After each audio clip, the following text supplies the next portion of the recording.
مولانا الیاس صاحب رحمتullah علیہ کے اندر میں یہ پیدا کیا، جس کے نتیجے میں اتنا بڑا کام اللہ نے اس سے لیا۔ اس لیے یہ سوغات ملنے کا راستہ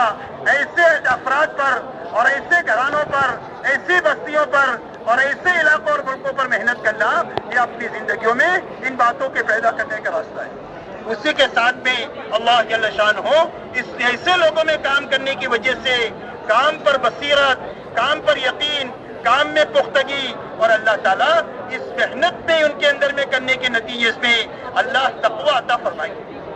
اللہ والوں سے سنا کہ اللہ ان لوگوں کی محنت میں، ان لوگوں کے ساتھ محنت کرنے کے نتیجے میں اللہ تقوی عطا فرمائیں گے، اور تقوی ایمان کی صفتوں میں سب سے بڑی صفت ہے، اور یہ صفت کے آنے کے نتیجے میں سارے وہ صفات ہماری زندگیوں میں اللہ پیدا کرتے چلے جائیں گے کہ جن صفات پر اللہ تعالیٰ قبولیت کے ساتھ کام لیتے رہتے ہیں، اور اللہ تعالیٰ ایسے وہ صفات ایسے ایک معتبر مجمع میں پیدا فرما دیں گے کہ جو مجمع اللہ کے علم میں طے ہے کہ اتنا ہونا چاہیے اور ایسا ہونا چاہیے، اور جب وہ مجمع محنت کے راستے سے بن جائے گا تو اللہ اس مجمع کو ذریعہ بنائیں گے حق کو دنیا میں چلانے کے لیے، اور اللہ اس مجمع کے کندھے پر رکھ کر حق کو دنیا میں چلائیں گے۔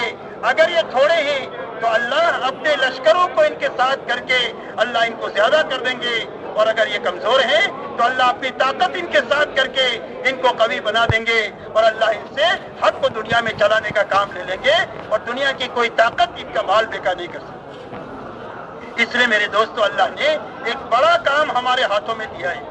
اس لیے یہ بڑا کام اپنی تمام تر بنیادوں کے ساتھ ہر فرد امت میں زندہ ہو اور زندہ رہے، تاکہ یہ محنت اللہ کے دربار میں قبول ہوتی چلی جائے، اور اللہ کے یہاں وہ محنت جمع ہوتی چلی جائے، اور اس مقدار کو پہنچ جائے جو اللہ کے علم میں طے ہے حق کو دنیا میں چلانے کے لیے، تاکہ اللہ اپنی قدرت سے حق کو دنیا میں چلائے۔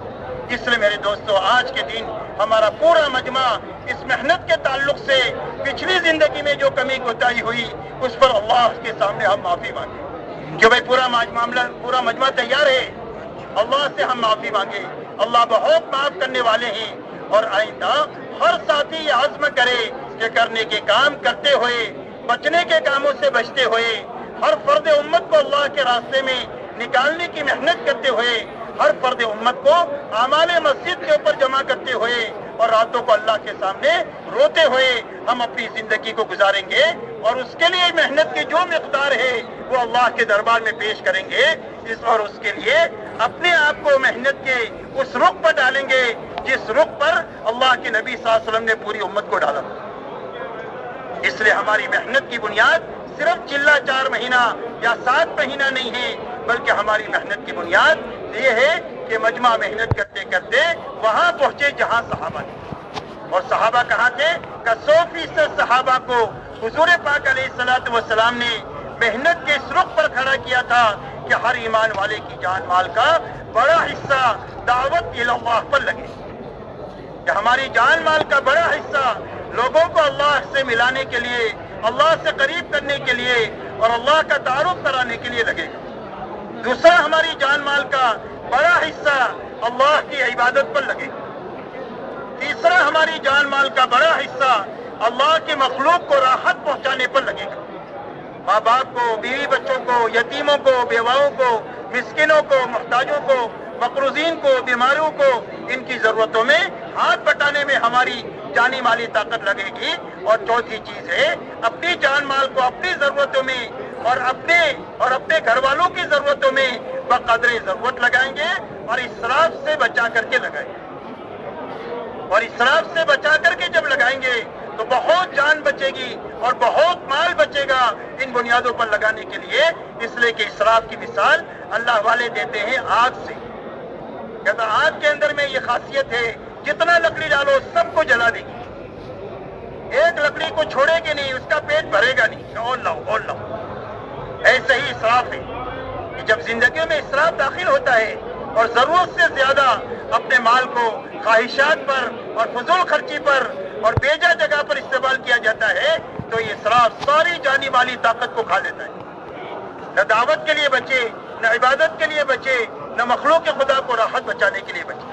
اس لیے اسراف سے بچاتے ہوئے بقدر ضرورت اپنی اور اپنے گھر والوں کی ضرورت میں لگانا جب یہ محنت کا رخ قائم ہوگا تو اللہ اس محنت پر دنیا میں حق کو زندہ فرمائے. اب ہماری زندگیاں اس محنت پر آ جائے، اس کے لیے پورا مجمع یہ طے کرے کہ جو زندگی باقی ہے ہماری زندگی کا ہر لمحہ اور ہمارے مال کی ہر پائی ان بنیادوں پر لگے گی، دعوت پر لگے گی، اللہ کی عبادت پر لگے گی اور مخلوق کے خدا کو راحت پہنچانے پر لگے گی اور اپنی ضرورتوں میں بقدر ضرورت لگے گی. اس کے لیے جو تقاضے ہیں ان تقاضوں پر اپنے آپ کو چلاتے رہیں گے، چلاتے رہیں گے، چلاتے رہیں گے اور تھکاتے رہیں گے، اس یقین کے ساتھ کہ جو اللہ کے ساتھ معاملہ کرے گا اللہ کبھی اس کو اجاڑیں گے نہیں، بلکہ اللہ اس کو بھی آباد کر دیں گے اور اس کی نسلوں کو بھی اللہ آباد کر دیں گے. اس کے لیے آج کے دن یہ عزم کریں اور اپنے آپ کو ان تقاضوں کے لیے پیش کریں کہ ہم ان تقاضوں کے لیے باہر ملک کے تقاضے ہیں اس کے لیے بھی تیار ہیں اور اندرون ملک کے سال کے بھی اور 4 مہینے کے جو تقاضے ہیں اس کے لیے بھی ہم تیار ہیں. کہ بھئی سارا مجمع تیار ہے اس کے لیے؟ اب بتاؤ اس کے لیے کون کون تیار ہے؟ وہ کھڑے ہو کر کے اپنے آپ کو پیش کریں، کھڑے ہو کر اپنے آپ کو پیش کریں. ماشاءاللہ، واہ بھائی واہ، واہ بھائی واہ. اور کھڑے ہو کر اپنے آپ کو پیش کریں کہ آج سے ہم اپنی جان مال کا بڑا حصہ ان بنیادوں پر لگائیں.